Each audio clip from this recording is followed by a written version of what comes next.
வணக்கம். நீங்கள் இணைந்திருப்பது உதயன் டிஜிட்டல் வலையொலியின் பிரதான செய்திகளுடன். செய்தி தொகுப்பு உதயன் டிஜிட்டல் செய்தி பிரிவு.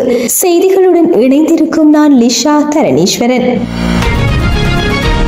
வரலாற்று சிறப்புமிக்க நல்லூர் கந்தசுவாமி ஆலயத்தின் வருடாந்த பெருந்திருவிழாவை முன்னிட்டு கொடிச்சீலை வடிவமைப்பாளர்களிடம் காளாஞ்சி கையளிக்கும் நிகழ்வு இன்று காலை இடம்பெற்றது.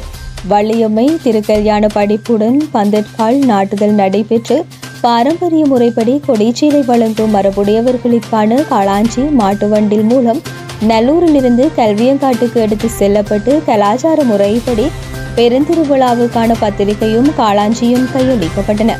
ஆலயத்தின் வருடாந்த பெருந்திருவிழா எதிர்வரும் 29ஆம் திகதி செவ்வாய்க்கிழமை காலை கொடியேற்றத்துடன் ஆரம்பமாக உள்ளமை குறிப்பிடத்தக்கது. அரியாலை செம்மணி சிந்துபாத்தி மனித புதைக்குழியின் 2ஆம் கட்ட அகழ்வு நடவடிக்கைகளின் 2ஆம் கட்ட பணிகள் இன்று ஆரம்பமாக உள்ளன. அரியாலை சிந்துபாத்தி இந்து மயானத்தில் மனித இயல்பு எச்சங்கள் தென்பட்டதை தொடர்ந்து அங்கு அகழ்வு நடவடிக்கைகள் ஆரம்பிக்கப்பட்டிருந்தன. நீதிமன்ற கண்காணிப்புடன் அகழ்வு நடவடிக்கைகள் 2 கட்டங்களாக நடைபெற்றிருந்தன.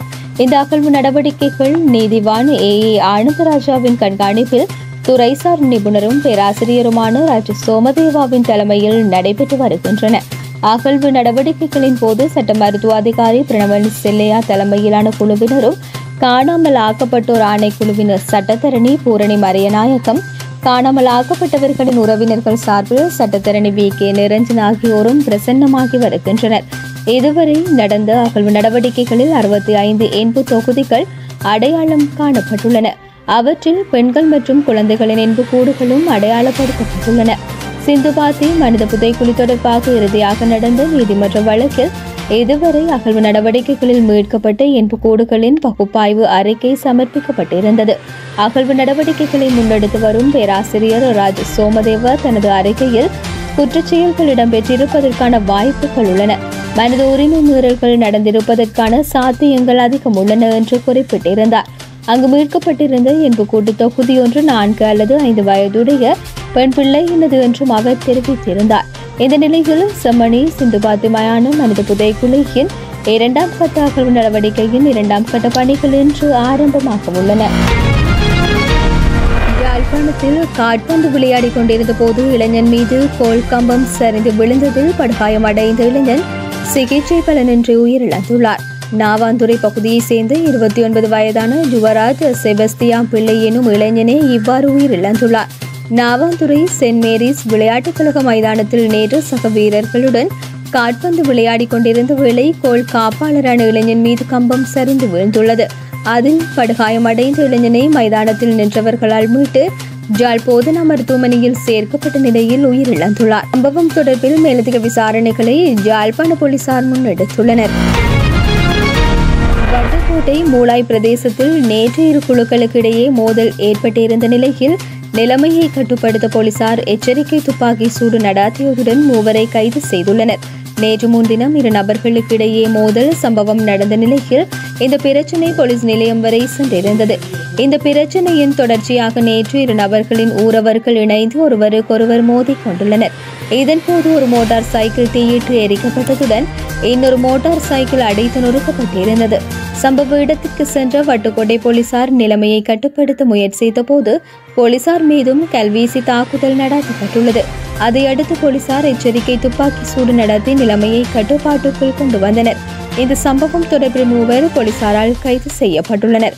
இந்த சம்பவத்தை அடுத்து மூளாயில் நேற்று போலீஸ் பாதுகாப்பு பலப்படுத்தப்பட்டிருந்தமை குறிப்பிடத்தக்கது. ஹைதராபாத்தில் இருந்து தாய்லாந்துக்கு புறப்பட்டு சென்ற ஏர் இந்தியா எக்ஸ்பிரஸ் விமானம் புறப்பட்ட சிறிது நேரத்தில் புறப்பட்ட இடத்துக்கே திரும்பி வந்துள்ளது. குறித்த போயிங் 737 மேக்ஸ் 8 விமானம் சனிக்கிழமை காலை 6:40 மணியளவில் ஹைதராபாத் ராஜீவ் காந்தி அனைத்துலக விமான நிலையத்திலிருந்து புறப்பட்டது.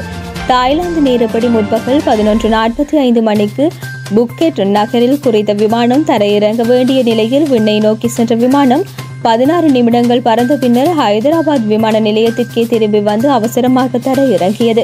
இதேவேளை குறித்த நிலைக்கான காரணத்தை ஏர் இந்தியா எக்ஸ்பிரஸ் நிறுவனமோ அல்லது ஹைதராபாத் விமான நிலையமோ இதுவரை தெரிவிக்கவில்லை என அந்நாட்டு ஊடகங்கள் தெரிவித்துள்ளமை சர்ச்சையை ஏற்படுத்தியுள்ளது. அமெரிக்காவின் லாஸ் ஏஞ்சல்ஸில் இருந்து அட்லாண்டா நோக்கி புறப்பட்ட டெல்டா ஏர்லைன்ஸ் போயிங் 767 400 ரக பயணிகள் விமானத்தின் இயந்திரத்தில் தீப்பிடித்த சம்பவம் அப்பகுதியில் பரபரப்பை ஏற்படுத்தியுள்ளது. விமானம் புறப்பட்ட பின் அதன் இடதுபுற இயந்திரத்தில் தீப்பிடித்ததால் அவ்விமானம் மீண்டும் லாஸ் ஏஞ்சல்ஸிலேயே அவசரமாக தரையிறங்கியது. விமானி அவசர நிலையை அறிவித்ததை அடுத்து விமான போக்குவரத்து கட்டுப்பாட்டு அறை விமானம் மீண்டும் விமான நிலையத்திற்கு திரும்ப வழி காட்டியது. தரையிறங்கியதில் தீயணைப்பு படையினர் தீயை அணைத்தனர்.